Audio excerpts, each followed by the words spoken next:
They watched with delighted cruelty as the VIP donor lifted a bottle of expensive wine.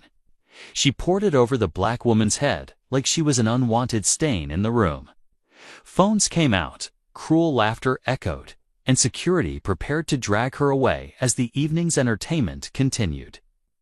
But, through the dripping humiliation, she remained perfectly composed.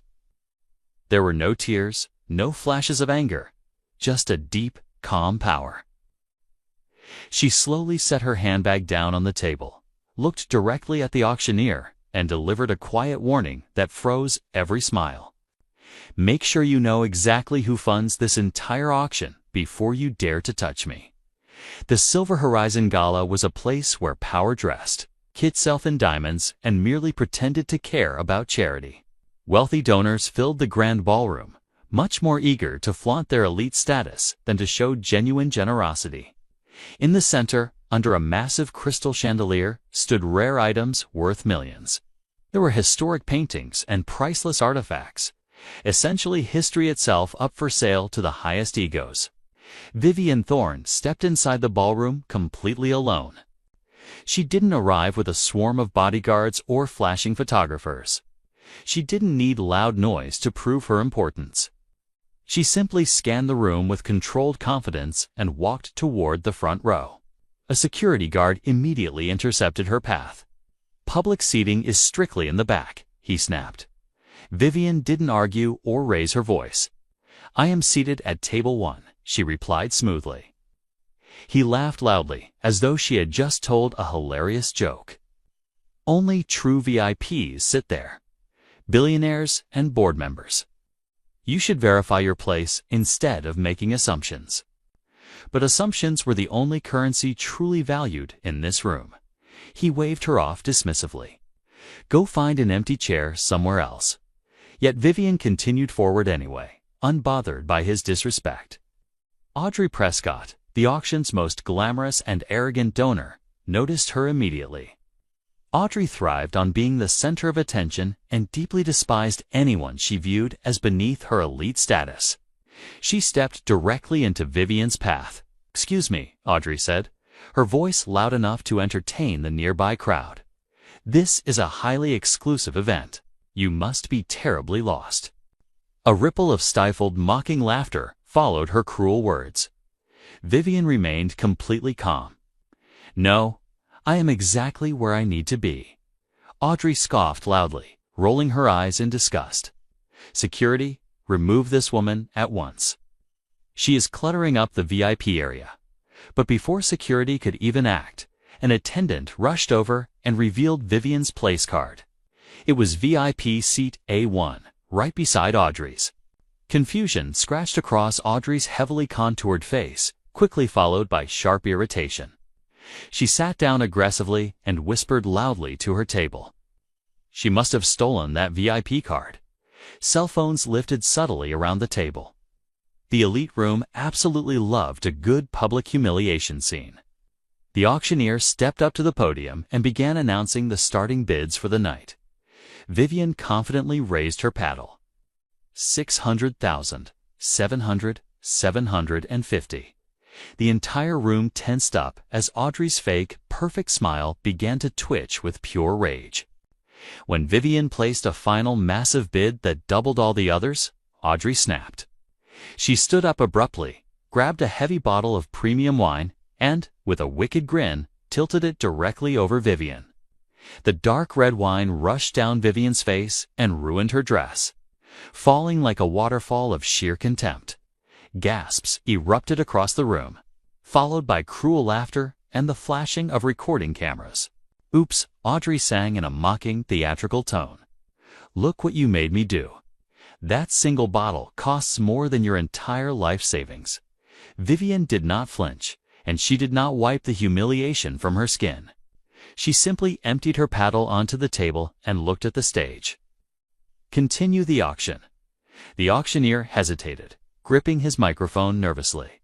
Audrey pressed harder, her disdain sharpening into fury. She shouldn't even be in this building. Stop indulging this absolute fraud. Security guards began to close in from all sides.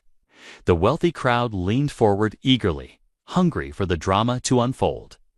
Cameras zoomed in closer as the public humiliation reached its climax. Vivian slowly placed her designer bag on the soaked table. "Before you attempt to remove me," she said, her voice steady and commanding, "verify exactly who owns this auction." Audrey groaned loudly. Oh, there she goes again. Imaginary titles and delusions. But the auctioneer's assistant quickly checked the sponsor ledger, just to silence the room. As the assistant read the ledger, her eyes widened in shock, and then widened even further. She handed a confidential file to the auctioneer with trembling hands. The microphone cracked as his voice faltered. "Ladies and gentlemen," he stammered, sweating profusely, "we appear to have made a critical oversight." A heavy, uncomfortable hush spread across the glittering ballroom. The music seemed to stop entirely. Vivian Thorne is the principal owner and founder of the Silver Horizon Foundation. Absolute, suffocating silence gripped the room. Audrey blinked rapidly, the color draining from her face. "That's impossible. I have been the public face of this charity event for 8 years. Audrey protested. Vivian looked directly into her panicked eyes. "Faces can be replaced." The terrified assistant read further from the file. "She has also donated the single highest financial contribution in this organization's entire history." The security guards immediately stepped back in terror. Audrey's frustration rapidly mutated into sheer panic. "This is some kind of mistake," Audrey whispered. Vivian finally stood up from her chair. As she did, the entire room stood up with her, frozen in awe and fear. Vivian's voice rang out with undeniable authority. "You just poured wine on the woman funding every single scholarship represented here tonight. You openly mocked the person safeguarding the priceless artifacts you only pretend to care about. You laughed while humiliating the founder of the very cause you exploit for your own image." Her sharp gaze swept the room, noting the phones that were still recording every second of the confrontation. "You all wanted a show. Then let the world watch real accountability." She raised a legal document high in the air. "Effective immediately.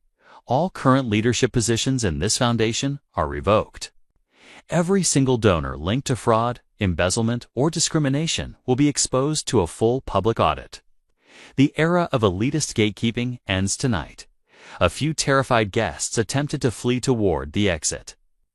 "Security, block the doors," Vivian ordered. She then nodded toward the live cameras in the crowd. "Stream it. Every single word. No more secrets." The auctioneer instantly complied, turning the microphones to Vivian. "Audrey Prescott has used this nonprofit as her personal trophy case," Vivian announced clearly.